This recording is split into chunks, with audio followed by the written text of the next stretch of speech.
Okay, the recording has started, so Casey, you're the one who wanted to have a live stream, so go ahead and just kick us off with whatever it is you wanted to talk about. Mostly just dropping N-bombs. That's seriously. On Sean, somebody brought up a thread about why, and I think it started with Megasweet, but why some artists draw Twilight Sparkle as black, and I'll let you guess how well that went. Like, oh dear. Oh, I'm sure they've all nothing but a race war. Given the fact it was 4chan. It was like. Well, what race is Derpy, really? What? She's albino. What race is? What race is Derpy? That's what I want to know. She's blonde.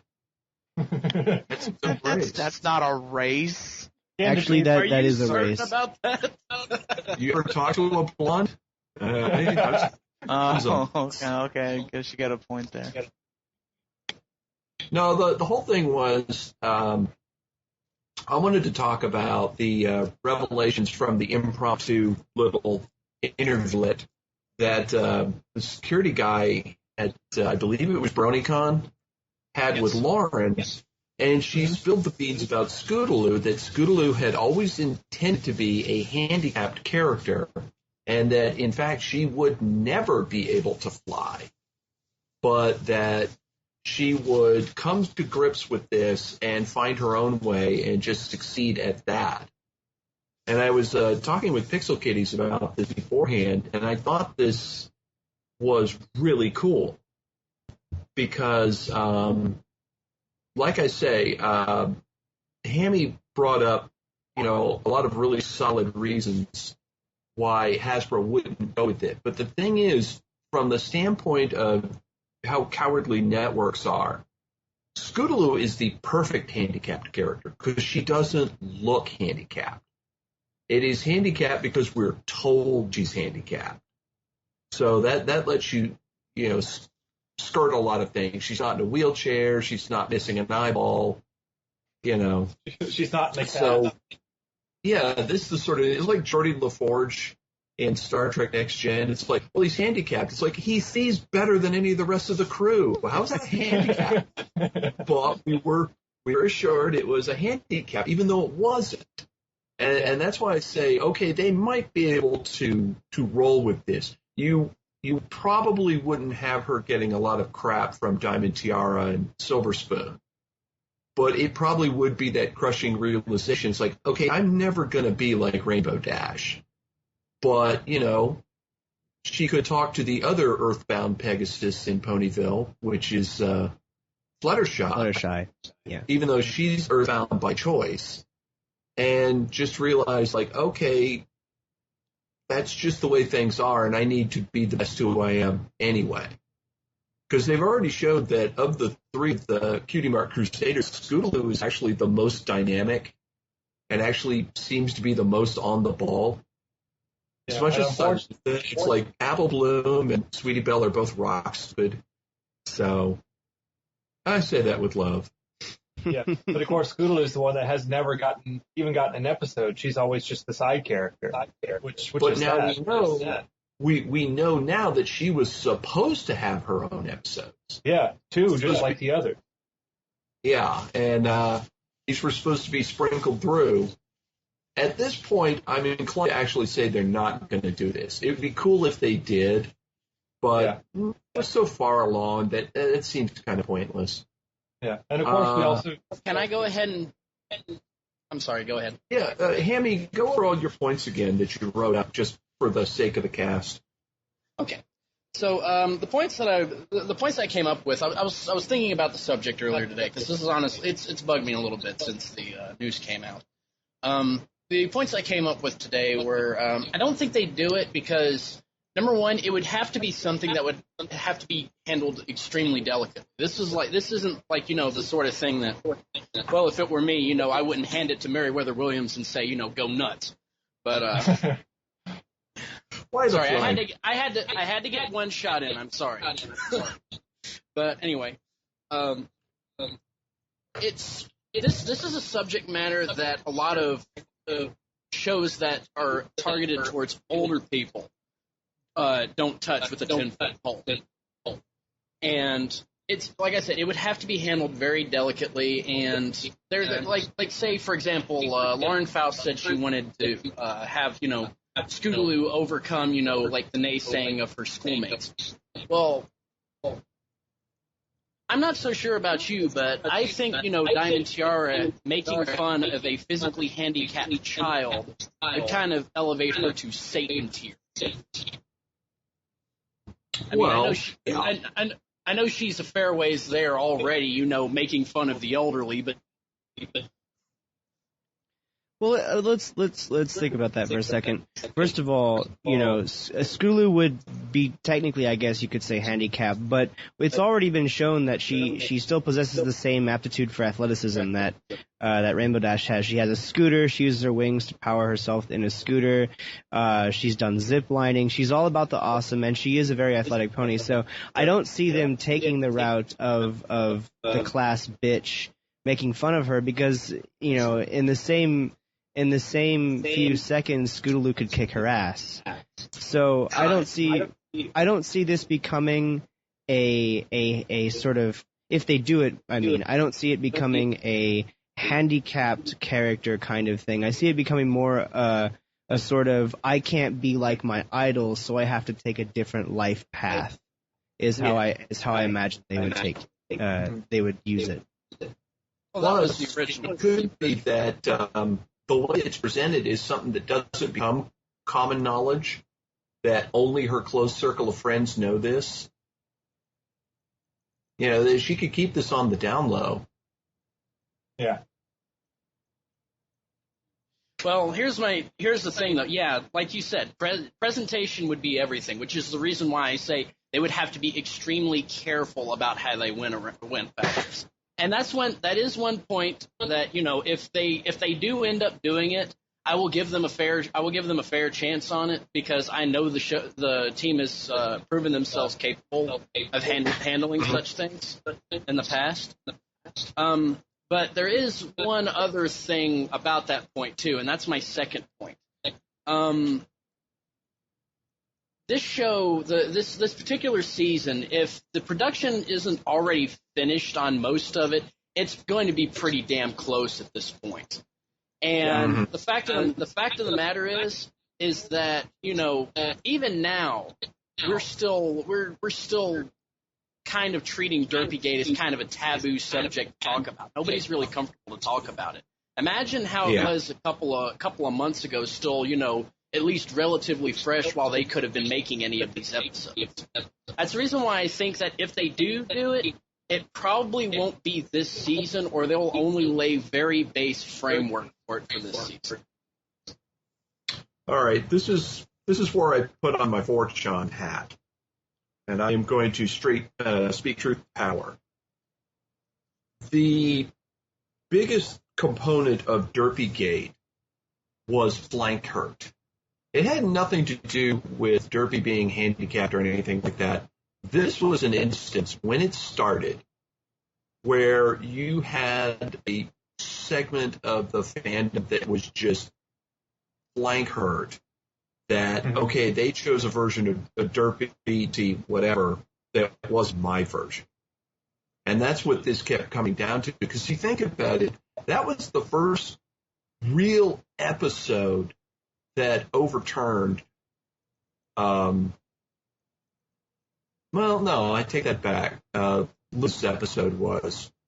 But that just was, last roundup was volcanic in that, okay, this just, as it were, picked a side. And when you look back at some of the fiction and treatment of Derpy, they were embarrassing. It's like, you're mad that she wasn't made retarded. I mean, I've seen some stuff looking through the fics and the pictures that, okay, Derpy is just the side of autistic. It's like, guys, come on, she's just goofy, all right? She's a little goofy, a little crazy, that it never entered my head she was handicapped. That's why I never understood that. But just a segment of the fandom gravitated to that. And they were mad when it's like, because you go back and on YouTube, there is some videos of the streams as the episode was running and people's reaction to it. And that was, within seconds, she had only uttered a couple of words, and that's it, I'm done.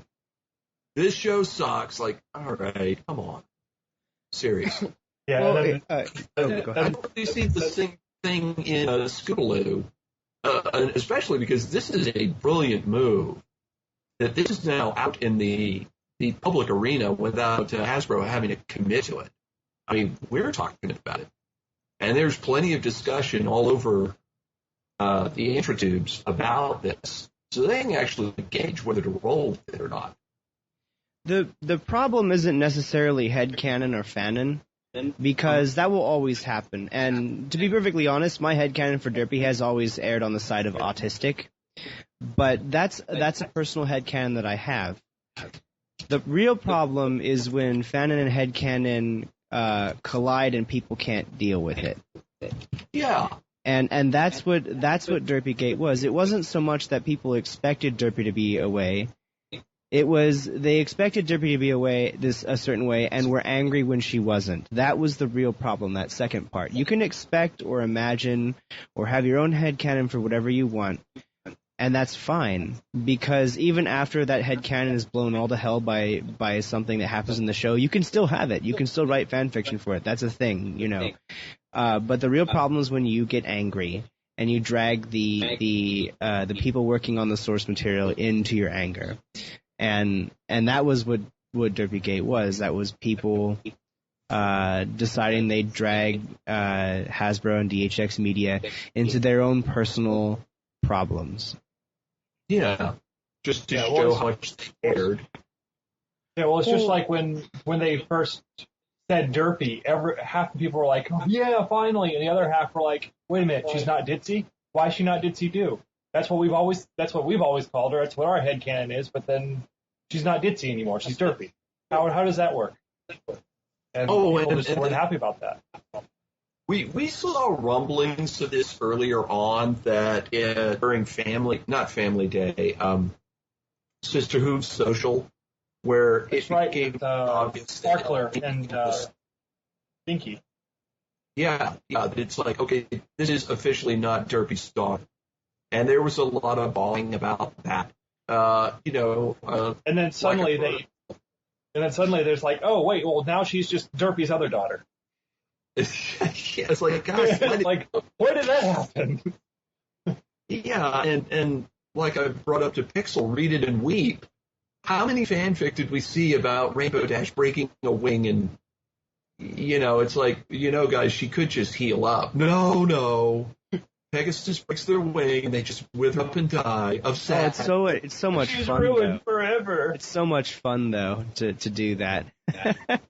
Well, I love the fact that not only did it heal up, they treated it as just no big deal.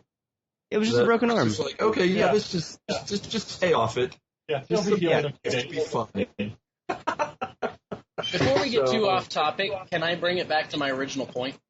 Sure. Yeah. But the point I was trying to make was, and I thank you for the context. The point is not actually what happened; it's what they saw happen. And it's so they've got all of these shenanigans that have happened in the past, and it's just it'll stay right in the back of their mind. It's like maybe we should be a little bit more careful. Maybe we should think twice about how we approach this. And I think that would have an effect on whether or not they would actually take the chance on doing it, or they'd at least wait on it. And aside from that, I think Hasbro would also weigh in a little bit on that decision as well. Well, I just love during the Derpy attacks. I mean, and the other thing to not forget is that there was a huge Fortron component of this, that you had a bunch of Anons, and I was there for this, that trolled this like no other. That's where, you heard about the nonsense letter Hasbro got that Well, this made my 5-year-old cry. It's like, yeah, how does she make it through an episode of SpongeBob? Well, let me say this. I was party to a thread on Pony-chan, which was one of the 3 or so big groups, big pushes to send letters to Hasbro in protest of Derpy. And that one thread, though I understand it's Pony-chan, there aren't that many people on Pony-chan doesn't matter, but that one thread did send at least 80 emails to Hasbro PR. So yes, I saw. I was actually privy to that thread myself. I was there when that actually happened. You see, but what the Pony fans don't realize is that Hasbro has been through this several times before with Transformer Jan. You're breaking up a lot, Sean. Your internet sucks. Okay, hold on. Something else is attempting to load. It should stop. Just don't look at the stream. Yeah. So there's an option for pop out chat in live stream. Just close the window and just stay on the phone. Okay. Yeah, just pause the video completely. Yeah, Hasbro has been through this before. Several times with Transformer fandom and with other things they do, so they know what is legit and what isn't. They know statistically how many letters they're going to get on any given thing. And that's why they took the mild compromise. It's like, okay, we changed this one episode for reruns. The episode was still on the DVD, and subsequent appearances of Derpy's, her eyes are crossed again. She doesn't speak, but we got the muffin buckle and other stuff. So ultimately, the anti-Derpy fans lost. And now Derpy is showing up on merchandise and the San Diego toy. And the San Diego toy, people have to realize, this was the biggest fuck you Hasbro could level. It's like, we know what's popular, and we know who to cater to. And they sold out a day early. Yeah, and look at how much the Derpies are going for now. This is by no means a shunned character. Yeah, $100 to $200 I've been seeing on eBay for buy it now. There you go. And I own I think I have 3 left. And that's the point. It's like they're not running away from this character. They're not gun shy. It's like, no, we had to make a small tactical retreat, but we're charging ahead. Probably making money. Back. Yeah. Though, in all fairness, I think they probably would go with Ditzy. We will get a blind bag, but they'll probably call her Ditzy. Yeah, most likely, considering they didn't name this one. The name Derpy is not going to be an official thing anymore. That was one of the things they changed in the episode, and that was one of the leading points behind the anti-Derpy campaign, was that her name had the word derp in it. Yeah, well, but derp never meant retarded up to that point. That doesn't matter. Yeah, no, that doesn't matter. Yeah, that's why Hasbro dealt with this, but they didn't cave. There's the subtle distinction there. But the word Derpy is no longer going to be. It'll most likely be Ditzy from now on, which is fine because that was what her name was going to be in the beginning. Well, the weekend after brings us back to Lauren's interview. Yeah. Well, the weekend after BronyCon, I was at My Little Pony Fair here in Orlando, and when they had the Hasbro execs talk and say what about the toys are supposed to be happening and answer questions. One of the things they refused to say was Derpy. They would just call her Gray Pegasus Pony or call her something else. They absolutely refused to say Derpy. Yeah. Apple Cider and Chef Sandy have been joking about that every week on the every time someone mentions Derpy, and he's like, what are you talking about? The Gray Pegasus Pony? Unnamed Blonde Pegasus #1? Yeah, because they don't have a name for her right now that's official, and they can't say Derpy, so... Well, because even when I was waiting in line to get one of the Derpies ahead of time, they wouldn't even say Derpy. They said, "We're sorry, we're sold out. Gray Pegasus Pony." Yeah. So, but they know where their bread is buttered. Absolutely. And also, this is great because of all of the peculiar self-loathing fans, and they're everywhere. Pony-chan, MLP, Tumblr. That it's like, Hasbro really hates us and this and that. And it's like, no, they don't. They're trying to understand us, but they are delighted with how this is going. And, if we have 13 episodes this season, that's for a reason. Because maybe something else is being worked on at the same time. Do you want me to speak on the 13 episodes thing as well? Because I actually did write up another post about that. Yeah, I saw it. Go ahead. Okay. I do believe after talking about it with Ben and a couple other people, I think I've kind of figured out a good possible reason why, and I think it's because of the huge shuffle in writers. Understand that in season 3 we only have a maximum of 4 writers. We're down from 6 to 4, and Cindy Morrow after this season is out. Cindy Morrow will not be writing anymore, at least as far as we know, for MLP after this season. This is her last season, so that leaves it down to 3, because Amy Keating-Rogers left the show to pursue Care Bears because she got hired as a story editor for Care Bears.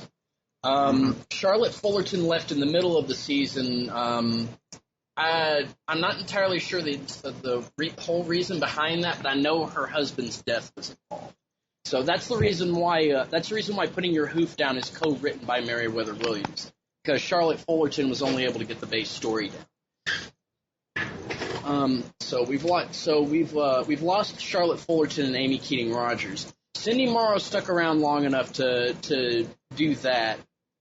But again, she's going to be taking off. I forget what else she's going to be doing. You're still keeping M.A. Larson and Meriwether Williams. Let's see. Dave Polsky is going to be coming back from. He wrote a couple episodes in season 1. He wrote Over a Barrel and Feeling Pinky Keen, which take that as you will. And who did I list off? May Larson, Cindy Morrow, yeah. Those are our 4 writers, and Megan McCarthy, by the way, has been promoted to story editor to replace Robert Zetti. So she's editing the episodes, but she's not actually writing herself. So those are the only 4 writers we have right now.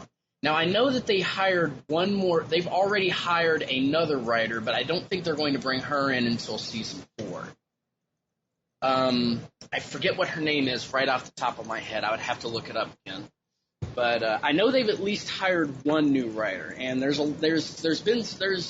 heard there's been some talk about them bringing in at least a couple more new faces into the writing staff. So I would say if they wanted to bring it back up to 6 writers again, they would have to hire at least another 2 people. So I imagine they're taking some time to do that. But not only that, stretching 26 episodes between 4 people it's a lot of work. So essentially what you're saying is all these ridiculous wild theories about it being a movie or it being the end of the show, it's really just because they don't have enough writers, so they didn't have as much time to prepare for a full season.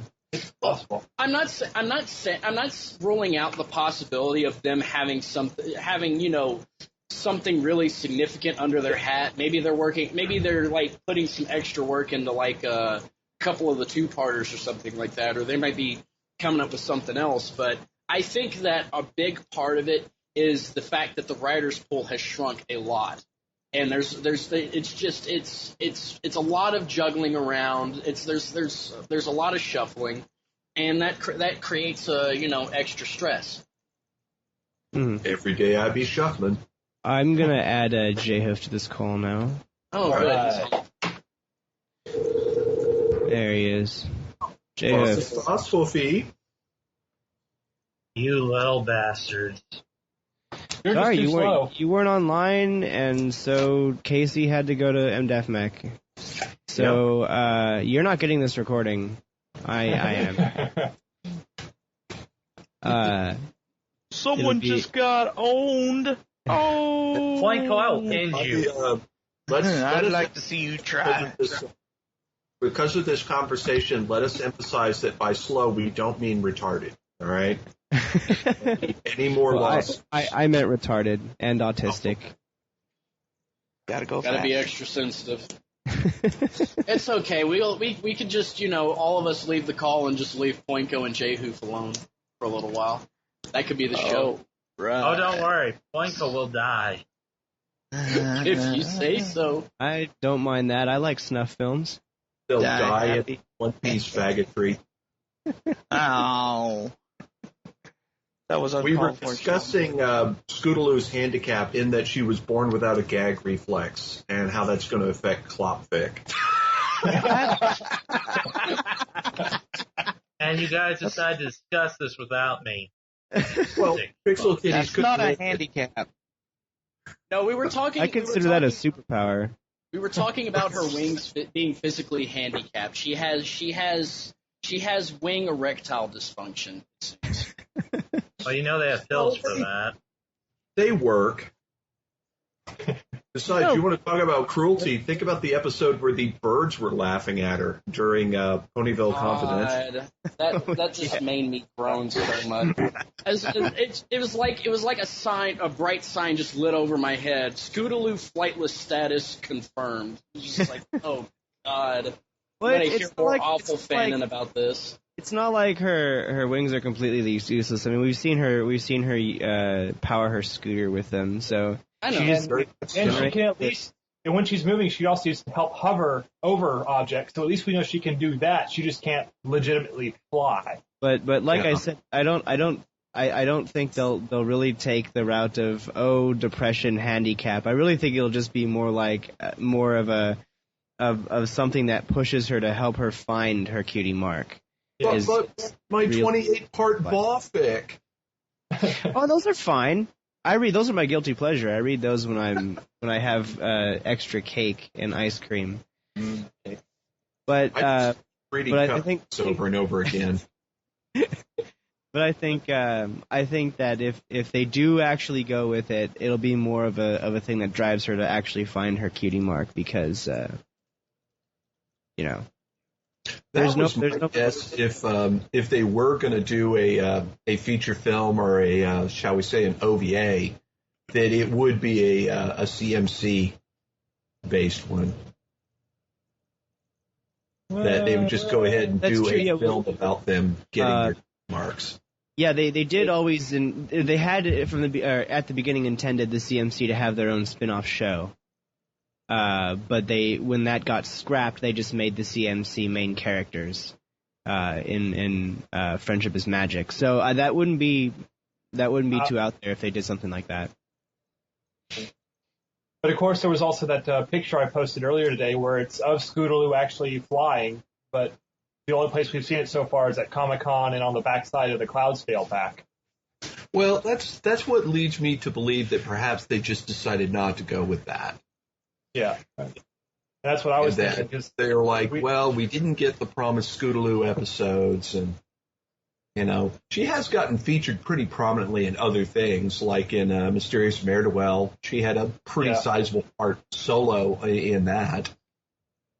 That's right, as the Rainbow Dash fan club, which was fantastic. Doesn't make sense. It's like it was the sequence was aired out of order. It's like this is before Rainbow Dash actually does something. Dude. There is no continuity. I mean, each episode is one and done.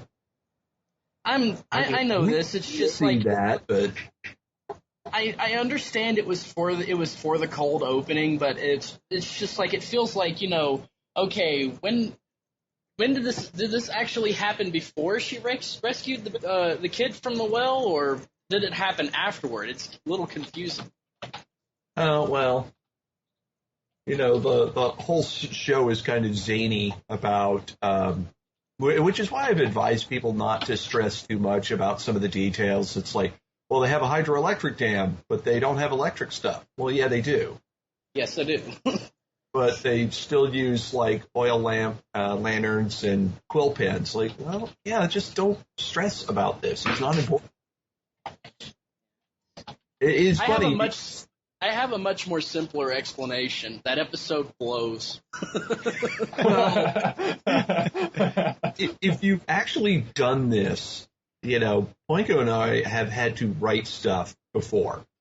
And it is funny how little you come up with ahead of time. You think you've covered all the bases in your rough project Bible, but you always get blindsided like, oh, I guess we didn't think that through. Or, somebody brought up a valid point. I guess we got to kind of address that. And that's the way the show is because, once they took the little EI bug out of the corner in season 2 and the clamps were off, they kind of went nuts. But it was just more from whatever they need to do to have fun in an episode. Yeah, I'm going to be completely honest. That was one thing about about the whole world that Lauren was trying to keep constant. I wasn't a big fan of the restriction of technology because number one, it would have been really hard to do. I'm not sure how long she thought she could keep that viable in the first place. And secondly, you can do more bits if you relax that sort of thing. Oh yeah, and let's be honest. Even in the first season, all of the characters are at some point or another were out of character.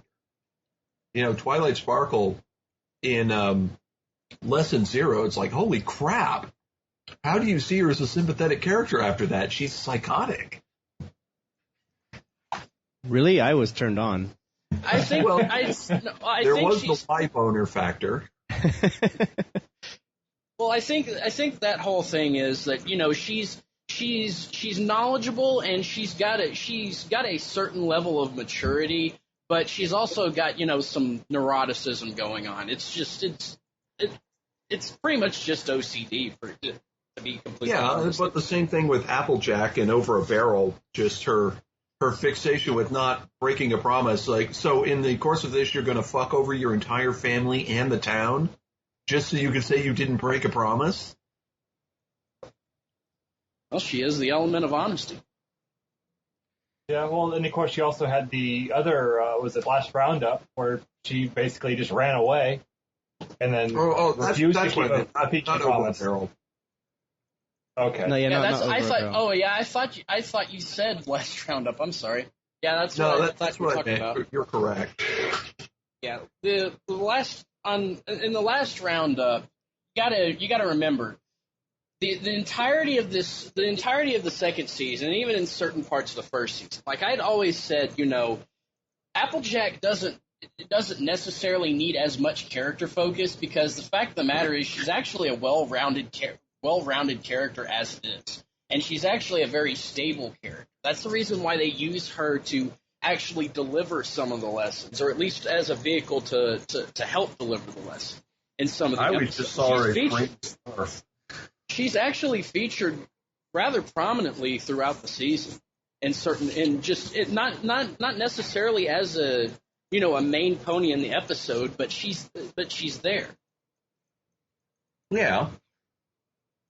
But the whole thing behind that is that a lot of people depend on Applejack, and in the last roundup, she made a lot of promises, and she wanted to continue seeming strong and dependable.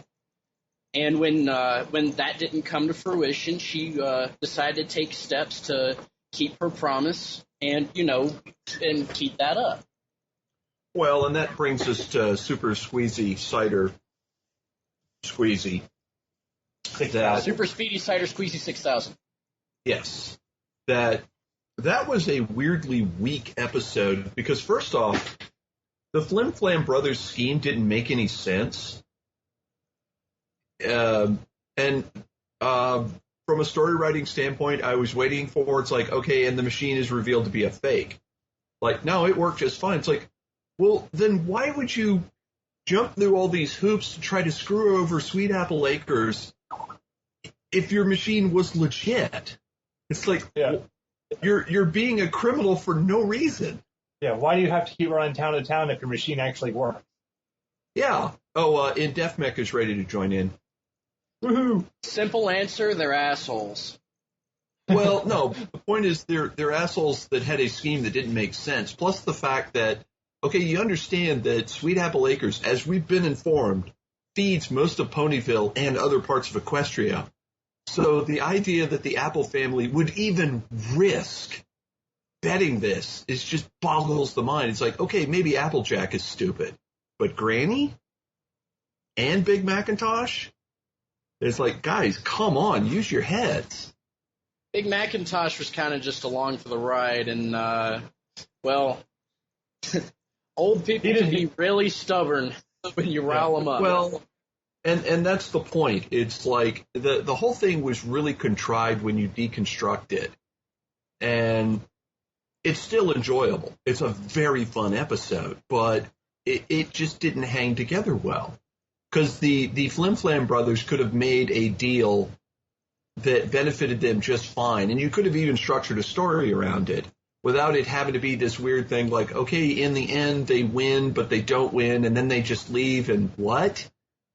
Huh? Oh, well, don't forget that, Diamond Tiara's father sells Zap Apple Jam. But that's completely fine and good to go. But when these guys come along, oh no, you guys can't do that. We have to challenge you for our farm. Yeah. You also gotta realize these guys are they just suddenly roll into town and they try to fast talk their way into money. If you ask me, it sounds like their interests are a lot more short term than long term. But the Apple clan could have just like, okay, we'll sell you apples. But rather than tenaciously trying to hang on to the cider franchise, it's like, no, let these guys do it, but they'll have to buy the apples from us. It's like they've got a machine and they've got good cider, but they don't have apples. So it's like, all right, let's make a deal. They were in the driver's seat the whole time and didn't realize it. Unfortunately, Applejack is Southern and therefore a retard. Well, there you go. It's that whole statement. I resent that. Wah, wah, wah. There are parts of Sweet Apple Acres nobody goes to. That's where we keep the meth lab and the still. As a guy from South Central Kentucky, that speaks a lot more than you might think.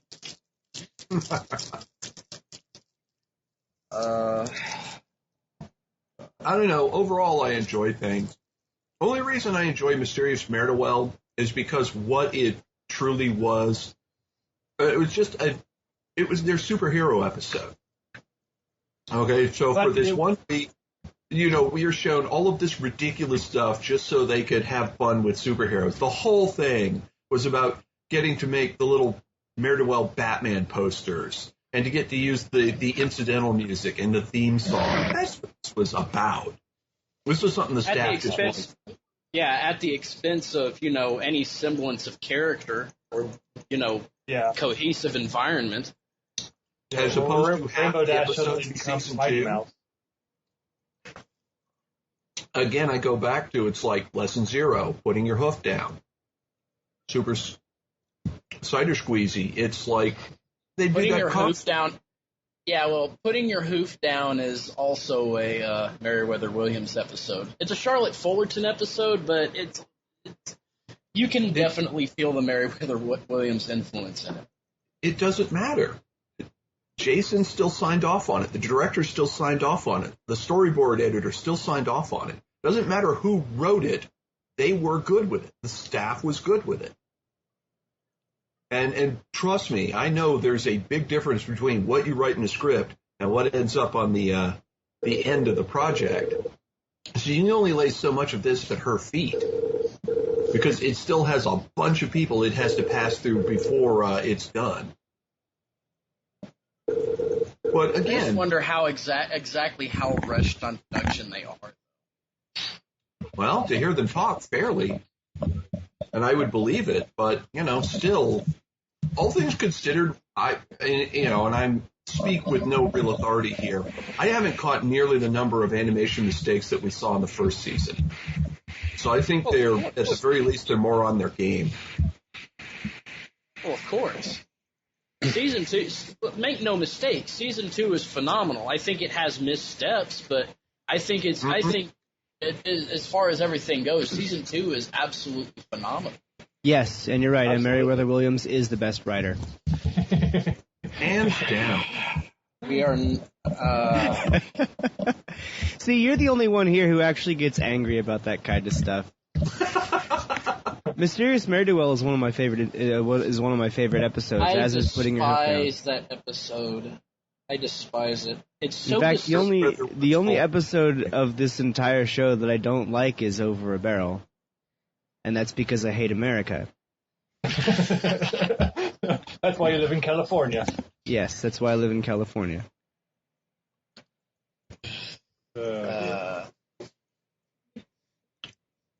Well, thinking back At least through they're it, having fun with some of the episodes, though, I guess, right? oh, Isn't that the important part? I mean, wouldn't you rather want to see an episode where the writers were having fun rather than them being slaves to continuity? Well, of course. well, and I don't that's think- the I don't point. think We've seen the show have fun before, though, and it still work out really well. I mean, I don't think that continuity should have ever had a place in this. This is a very episodic show, and in It might be quality. Well, I I'm like not- the little nods of it's continuity. it's not exactly. I'm not exactly talking too much about continuity as it is the characters, the basics of the characters themselves. Well, but that's still fairly flexible. You know, they. Well, I haven't seen the episode myself yet, so I don't know if there's any Which episode? You can have fun with an episode and it still be good, or at least still have it be fun. I mean, take a look at what they did with whatchamacallit, Cutie Pies. I would never call that a strong episode, but I would still call it a fun episode. Oh, absolutely. Yeah, and the same with Hearts and Hooves Day. Yeah. Oh, come on! which is made for some of the best YouTube poops. Arts and Hooves Day is one of my favorites for obvious reasons, but also because Sweetie Belle in that episode is hilarious. Oh, yeah. Sweetie Belle Well, is just even- practically Machiavellian in that episode. Yeah, well, even She's just her got that- voice she's got that- actress. She's just got that. She's just always got that look on her face throughout the episode. It's both awesome and kind of creepy at the same time. My favorite part was the little incidental bit in the classroom where Sweetie Belle asked Cheerily, it's like, how could an awesome pony like you not have a special some pony? And, Cheerily's just got that look like, ugh, don't bring that up, kid. Don't remind me. In that instant, she relived every broken relationship in her entire life in 3 seconds. She Well, that just was relived. like- Hold on a She second, just guys. relived Gen 3. I'm checking Little Gray Pegasus Burrow to see if any of my art is posted. Well, it Always. was like when. You know when she what? was talking That's to like. No, go ahead. No, I was just saying, it was when she was talking to Cheerly. It was you turn around. I'm like, oh, holy crap, Cheerly's gay. It makes so much sense. Secret midnight rendezvous with Rainbow Dash. And all of a sudden, the Twilight Cheerly shipping that I've obsessed over is suddenly validated. Well, I had some downtime the last couple of days, but I'm getting caught back up on the DVD commissions. There's been a spike in requests for Scootaloo, but before that I had a Cheerily that, I want Cheerily blowing this guy. Maybe it's Big Macintosh. That's up to you. Hey, Maybe fine. it's not. Is the spike in Scootaloo requests driven by that picture I commissioned from you? Probably. I got a lot of that is a comments on it. damn good picture, by the way. You did, that was amazing. Yeah. I'm still wait. The thing is, I'm still waiting on the Pinkie Pie one because that's the really big one I was waiting on for Laura. I'm fiddling around with. Oddly enough, I'm having trouble with her hair. Pinkie Pie's hair is deceptively difficult to do. Well, because her hair is a scribble. All the rest of the pony's hair actually has a weight and a shape to it. But, you know, as you've seen from the Burger King toys or the McDonald's toys, it's really tricky when they try to do that in 3 dimensions. Like, all of a sudden this is kind of complicated. Yeah. I mean, they compromised seriously on her hair, so I was trying to come up with something like what I did with the Sweetie Bells. I didn't just want to make her bigger with her little page boy with the curls.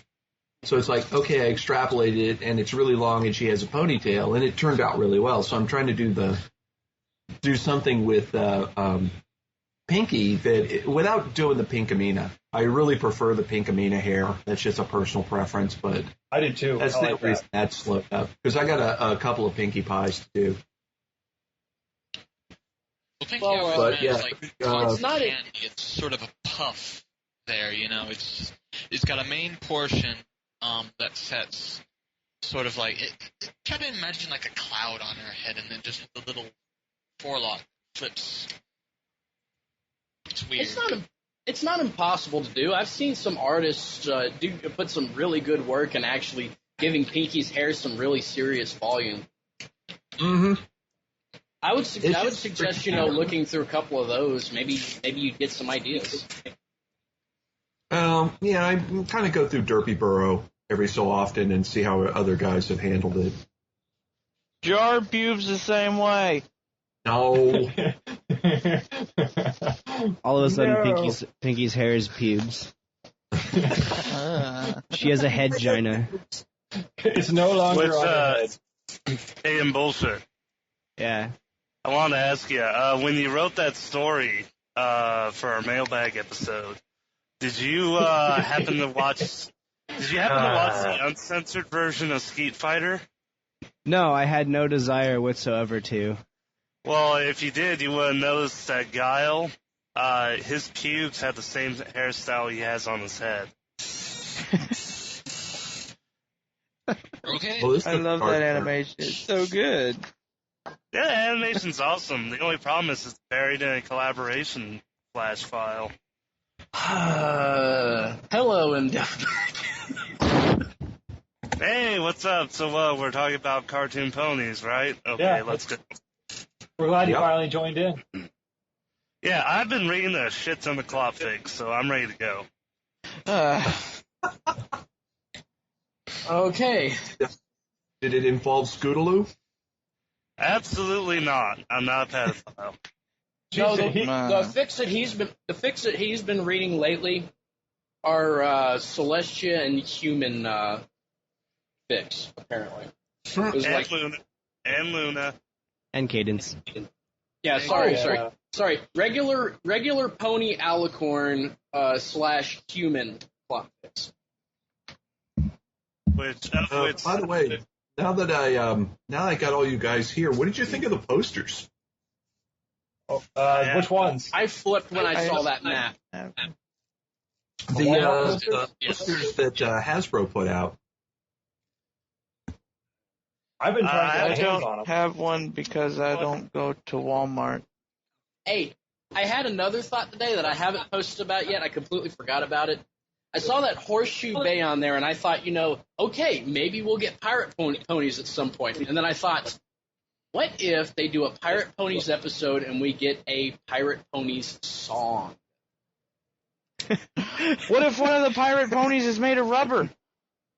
I'm okay with So that. I'm gonna eject you and Jehu from the call now. You and Jehu are gone now. Bye bye. Bye bye.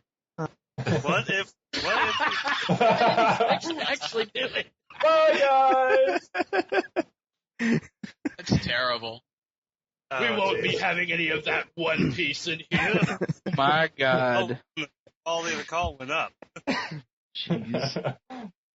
You got to admit, though, if they did merge with Ponies with One Piece, we would be assured of more than 4 seasons. Oh, yeah. It would never end. 12 years later. Oh, no, not another There would be Ultimate this Pony giant war with all these pirate ponies fighting other pirate ponies. And Twilight's tits would get bigger with every season. Oh yes. I would be totally okay with that. And there would And be then stay between her legs. And there would be a plethora of gay marine ponies for him bullshitting Jake. There you go. Everybody's happy. There's all those sailor ponies on those battleships. No female in sight. Big Macintosh in a dress. Actually, I don't know if you guys have been seeing, is it Yogg or is it Cold-Blooded Twilight who's been drawing all that Spike in a dress? Cold-Blooded Twilight. Is that Cold-Blooded Twilight? Oh my god. That shit is amazing. Oh. And I Cold-Blooded wish Twilight I had was saved drawing- it, but I didn't. What?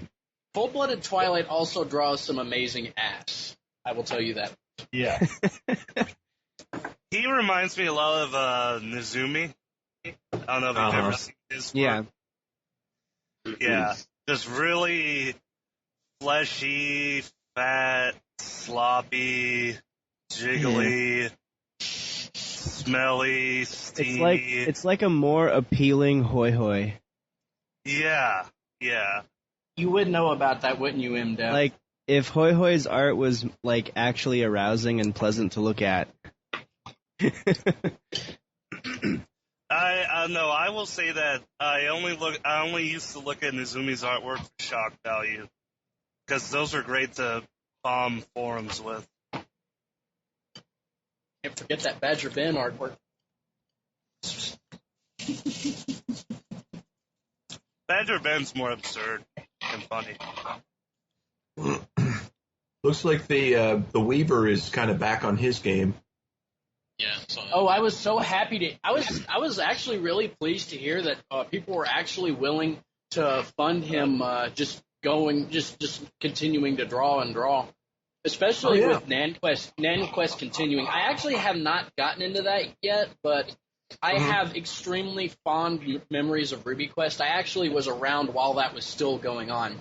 In fact, I was the guy who drew the little fan comic that got that whole John thing unstarted, where he did that little parody. He just hijacked the thread and did that little John parody. Woo! But yeah, I was definitely. I really need to check that out sometime. I just have never gotten around to it. I'm always pleased to see more of his work, though. Yeah. He had some of the greatest stuff back in the day on FIM, John. It's breaking up again. 413 FIM was where he was posting, and that was where he just came up with the idea that after Lesson 0, that he just did the various cast members as ragdolls because his spell's gone wrong or whatever, and they were hilariously funny. Loved every one of those. I think I actually have all of those saved. I need to see They're those. really good. They are really good. Yeah, because at first it's just, okay, a spell has gone wrong, and Twilight Sparkle is a ragdoll like Smarty Pants. And she is just hanging out with Big Macintosh until she figures a way out of it. And just their interactions are really funny. And then later he goes all the way through and does everybody like that, including Snails. He kind of shares my obsession with Snails, and Snails is being tormented by Diamond Tiara and Silver Spoon until Twister saves him. Her. Actually, on the subject of snails, I mean, what about female snips? What are your thoughts on that? It's snails. Yes, Snails. please. I've seen him do a couple of Full 63 on snips. I don't know, it's okay, but it's all in. It's not just the image; it's all what you do with it.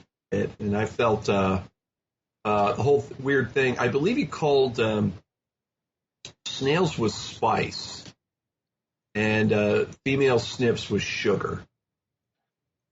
And the whole thing about this conjures up so many bad memories of Florida. The of the Florida Panhandle and what you'd find there.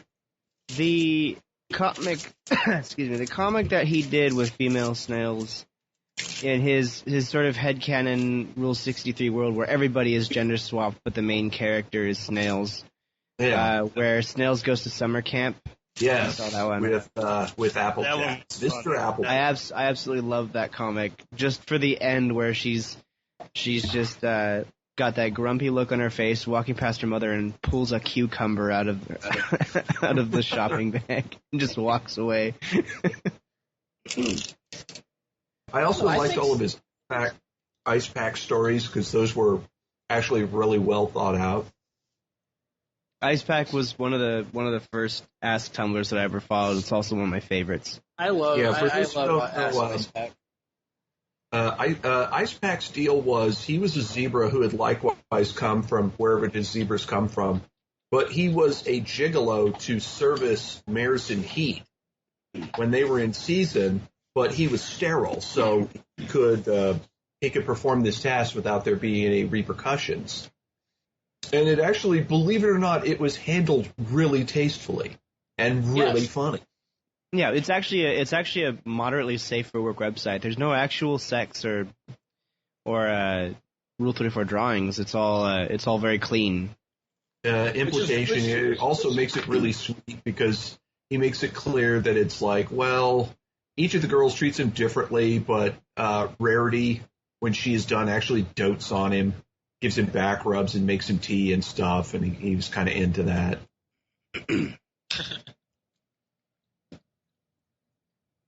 Still think that you could do some stuff with female snips. If you use the right context, I think there's actually a lot you could do with that. I've been thinking on the subject lately. Maybe I'll write something on it. He likewise, along those lines, he did a male version, a full version of Twister, but phonetically spelled out her list, and that's actually quite hilarious. I think he's been running those on. I've caught him on Derpy Burrow. They're probably running on FIM on 4chan. Say, if you do a Rule 63 snips, could you have her wearing hot pants to have, like, sexy on the ass? Because I just see her as I just see female snips as just being, like, a total white trash. Or maybe she could be like, I would imagine her like that new character they introduced in the latest episode of Gravity Falls, the fat chick. Yeah. The huge chick with the lizard. I imagine female snails will be like that. Lazy female Susan? Snails or female snips? Or sorry, female snips, not snails. I don't know. I think in a way, I'm not sure. I think what you could do with female snips is not so much it actually being completely Rule 63. I think you could actually do something with transgenderism snips. Oh, don't go down that road, no, please. No. Oh, dear God, no. No. Trans snips. No, we've been there. Leave that to that fat retard in his trailer home down in Louisiana. Now, just because you guys have stigma from you know who. Purple Tinker. I just keep on thinking of femme snails as an anthro, and it just keeps on coming back to the Canker sisters. Which I also. Guys, if you know anything about me, I did a lot of sexy Canker sisters. I know. Yes, he has. Yep, I've seen some of it. I still get requests for those, but I haven't had a chance to get back to them. I'm kind of getting back into ponies. And Ghosts. And Ghost. Phil and I are working on Ghost Squad, so we. Agudi got his Kickstarter. It got financed. Right. So Misunderstanding Comics is a go. Hooray! Huzzah! All right, well, I'm going to end the Pamela recording, but not the live stream. Okay. So, because we are like 30 seconds away from hitting the actual 1 hour mark, and I figured that'd be a good place to stop. Okay. Yeah, not a bad Sounds idea. good.